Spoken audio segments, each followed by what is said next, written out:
Thank you ma'am, thank you so much. And నా it's time to like Gunasekhar గారు మాట్లాడే time వచ్చేసింది. Over to you sir. అందరికీ నమస్కారం అండి. అందరికీ సంక్రాంతి, కనుమ, భోగి వరుసగా అందరికీ శుభాకాంక్షలు.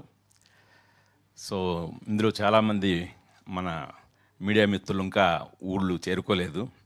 జీవి గారు, సుబ్బారావు గారు, నాగేంద్ర కుమార్ గారు, బిఏ రాజు గారు అబ్బాయి, వీళ్ళందరినీ చూస్తున్నాను. ఇంకా చాలామంది రావాలి, చేరుకుంటున్నారు అనుకుంటాను. సో చాలా హ్యాపీగా ఉందండి మీ అందరిని ఇలా కలవటం. సో ముందుగా నీలిమ ఎప్పుడు అంత ఎమోషనల్ అవ్వదు. సో జనరల్గా నేను ఎమోషనల్ అయితే నన్ను ఇంటికి తీసుకెళ్ళి వాయిస్తుంటుంది. ఈరోజు తను ఎమోషనల్ అవ్వడానికి ముఖ్య రీజన్ ఏంటంటే ఈ కథ చెప్పటం.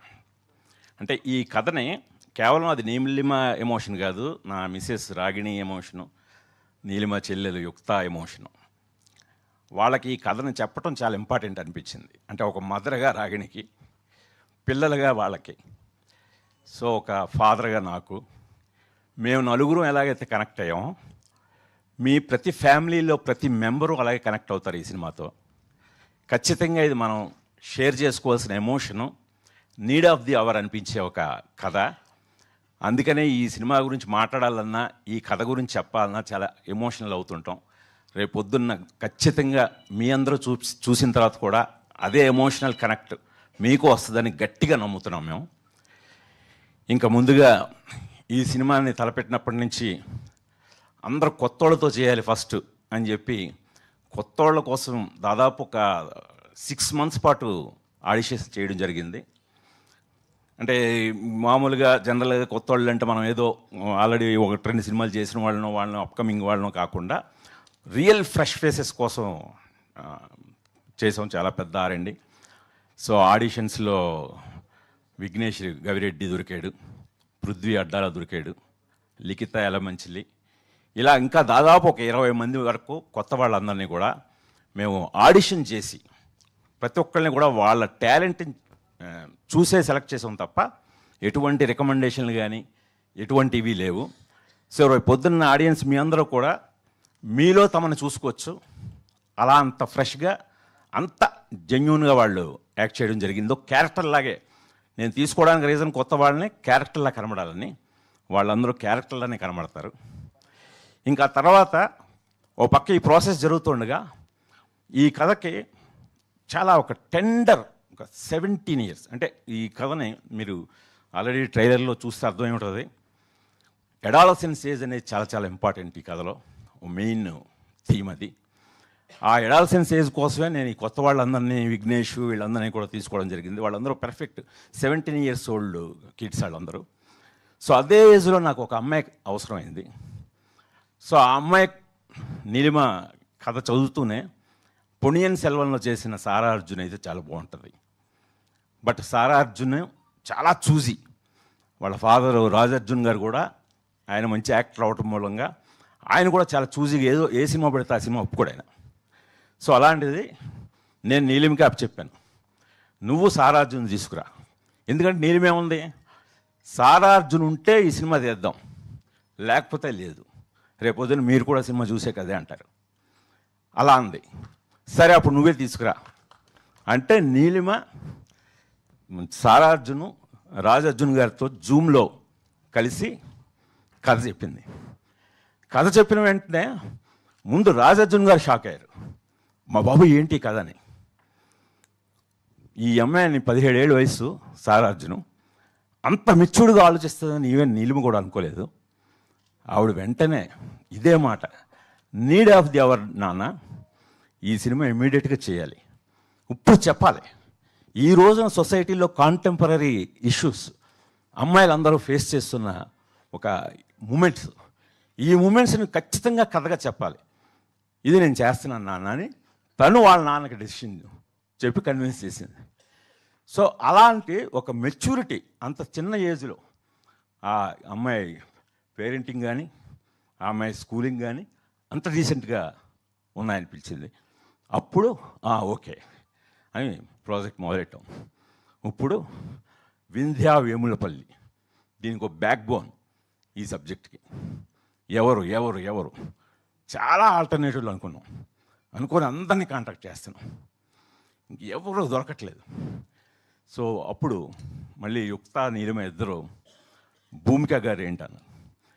నేను భూమిక, నేనైతే ఫస్ట్ వద్దన్నాను. ఎందుకంటే భూమికని మదరగా చూడడం నాకు ఇష్టం లేదు. భూమిక అంటే నా స్వప్న. సో ఆ అమ్మాయిని మదర్ ఏంటి టీనేజర్స్కి, అది ఒక 17 ఏళ్ల కుర్రాడికి, అని నేను డైజెస్ట్ చేసుకోలేకపోయాను. లేదు నాన్న, మనకు యంగ్ మదర్ కావాలి. సో కరెక్ట్గా ఆవిడైతే బాగుంటారు. జనరల్గా మనం హీరోయిన్స్ని అడగడానికి సంశయిస్తాం. నేను కూడా చాలా డౌట్ పడ్డాను, అసలు నన్ను కొడతాదేమో అమ్మాయి, నేను ఇలా మదర్ క్యారెక్టర్ అనేసరికి భయం వేసి అడిగాను. సో భూమిక ఇలాగా చాలా మంచి రోల్. అంటే ఖచ్చితంగా నేను ఒకటి చెప్తున్నాను, ఒక్కడిలో స్వప్న అనే క్యారెక్టర్ తోటి నువ్వెంతటి రెస్పెక్ట్, ఎంతటి అప్లాజ్ గెయిన్ చేసావో దానికి రెట్టింపు ఈ సినిమాతో గెయిన్ చేస్తావు, అదైతే చెప్పగలను నేను. అలాగే నీ పెర్ఫార్మెన్స్కి కూడా విపరీతమైన స్కోప్ ఉంది. పెర్ఫార్మెన్స్ ఓరియంటెడ్ అంటే స్క్రిప్ట్ పంపింది, ఫుల్ స్క్రిప్ట్ పంపించాను అమ్మాయికి. ఫుల్ స్క్రిప్ట్ డీటెయిల్డ్గా చదివి ఐఎమ్ డూయింగ్ ఇట్ అంది. అది హ్యాట్స్ ఆఫ్ ఆ అమ్మాయికి. ఎందుకంటే ఈ రోజుల్లో ఒక టీనేజ్ అంత యంగ్, భూమికనే అమ్మాయి యంగ్. సో ఇప్పటికీ ఒక్కళ్ళు ఎలా ఉందో అప్పటికీ అలాగే ఉంది. ఏమైనా మార్పు చూసారా మీరు? సో అలాంటి అమ్మాయి ఒక 17 years సన్నకి మదరగా ఒప్పుకుంది. హ్యాట్స్ ఆఫ్ భూమిక. నిజంగా నీలాంటి యాక్టర్స్ కేవలం గ్లామర్ అని చెప్పి మేము ఇదే చేస్తాం, వాళ్ళు 50 years 60 years అయినా మేము కిడ్స్ 5-6 years కిడ్స్కి మదర్గా అయితే చేస్తాం తప్పితే టీనేజర్స్కి చేయమనే రోజులు ఇవి. వాటన్నింటినీ బ్రేక్ చేసావు. నువ్వు అది బ్రేక్ చేసినందుకు రేపు పొద్దున్న ఆడియన్స్ కూడా ఖచ్చితంగా అప్రిషియేట్ చేస్తారు, అది నేను చెప్తున్నాను. సో అలాగా ఇంకా భూమిక్ గారు ఆన్బర్డ్ వచ్చారు. సో తర్వాత గౌతమ్ వాసుదేవ్ మీనన్. సో ఆయనకు ఒక చాలా జెంటిల్, ఒక డైరెక్టర్గానే ఆయనకు ఒక మంచి ఒక ఇమేజ్ ఉంది, యూత్లో మంచి ఫాలోయింగ్ ఉంది.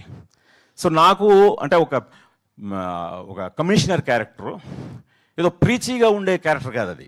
చాలా వెరీ జోవియల్గా మీరు చూసే ఉంటారు అంతకుముందు టీజర్లో నాటిల్లోనూ. ఒక చాలా న్యాచురల్గా రియలిస్టిక్గా జోవియల్గా ఉండే ఒక ఆఫీసర్లకు కావాలి. సో కరెక్ట్గా ఆయన కూడా కథ విని ఆయన నేను చేస్తానని చెప్పి ఆయన ముందుకు రావటం. సో గౌతమ్ వాసుదేవ్ మేనన్ గారు కూడా ఇందులో ఒక ఇంపార్టెంట్ కీ రోల్ ఆయన ప్లే చేశారు. ఇంకా టెక్నీషియన్స్ విషయానికి వస్తే, నా స్క్రిప్ట్ చదివి మ్యూజిక్ డైరెక్టర్ పంపించాను కాలభైరవకి. స్క్రిప్ట్ చదివి ఫస్ట్ ఫోన్ నాకు కాలభైరవ గారి దగ్గర నుంచి రాలేదు, కీరవాణి గారి దగ్గర నుంచి వచ్చింది. వచ్చి గుణగారు మీరేమనుకోకపోతే దొంగచాటుగా మీ స్క్రిప్ట్ చదివేసాను అన్నారు ఆయన.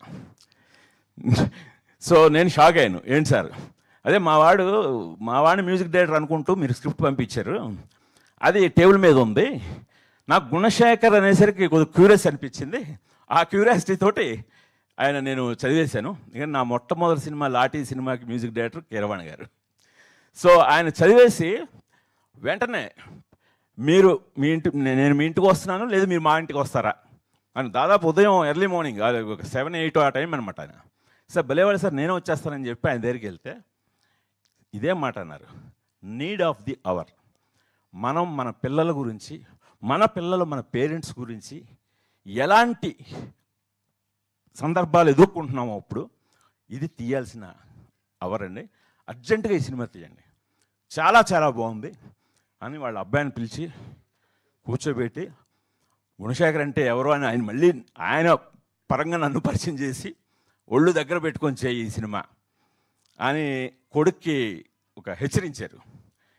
ఆ దాని ఫలితమే ఈ రోజున కాలభైరవ అద్భుతమైన పాటలు, ఇంకా 2 పాటలు రిలీజ్ చేయాలి. అలాగే బ్యాక్గ్రౌండ్ స్కోర్ రేపు పొద్దున సినిమా చూసిన తర్వాత కాలభైరవ బ్యాక్గ్రౌండ్ స్కోర్ గురించి మాట్లాడుకుంటారు. ఈ బ్యాక్గ్రౌండ్ స్కోర్ అయిపోయిన తర్వాత కీరవాణి గారికి నేను ఫోన్ చేసి చెప్పాను, సార్, ఎందుకంటే కీరవాణి గారు మాస్టర్ బ్యాక్గ్రౌండ్ స్కోర్ చేయడంలో, మిమ్మల్ని మించిపోయాడు సార్ మీ కొడుకు అని చెప్పాను. ఆయన ఎంత హ్యాపీ అవ్వలేదు. సో అలాగా ప్రవీణ్ కే పోతన్ ఫోటోగ్రఫీ కొత్తగా ఉండాలని, ఒక కొత్తతను ఇంట్రొడ్యూస్ చేయాలని చెప్పి పిఎస్ వినోద్ గారి దగ్గర, రత్నవేలు గారి దగ్గర పనిచేసిన ప్రవీణ్ కే పోతన్ అనే అతన్ని సినిమాటోగ్రాఫర్గా పరిచయం చేశాను. ఇంకా ప్రవీణ్ ఎడిటరు. ఇలా ప్రతి టెక్నీషియను ఈ సినిమాకి అందరూ కథ వినే అరే ఈ కథ భలే ఉందండి, ఎందుకంటే బట్ కథ చదువుతున్నారు అందరూ. అట్ ది సేమ్ టైం అంటే కొత్త వాళ్ళతో తీస్తున్నాం కదా అని చెప్పి ఏదో చిన్న స్కేల్తో తీసే సినిమా కాదు, చాలా పెద్ద స్కేలు. అందుకని వాళ్ళందరూ కూడా చాలా బాధ్యతాయుతంగా పనిచేశారండి.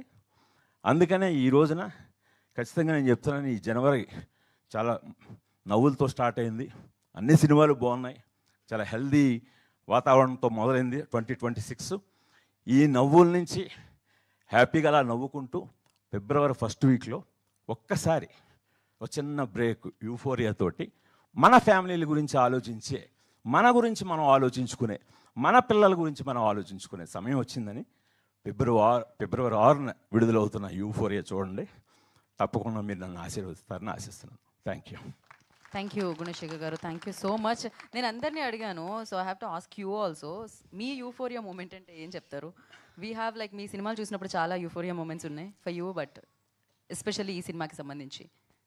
నా యూఫోరిక్ మూమెంట్ అంటే ఈ యూఫోరియా సినిమా డబుల్ పాజిటివ్ చూసిన తర్వాత నా ముగ్గురు ఆడాళ్ళు రాగిణి, యుక్త, నీలిమ, వాళ్ళు చాలా తృప్తిగా చాలా మంచి సినిమా తీసావు నాన్న అని చెప్పి వాళ్ళు చెప్పడమే నా euphoric moment.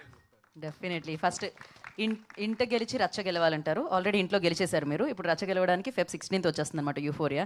And thank you so much. We have a Q&A session. For Q&A session I request director గారిని, భూమిక గారిని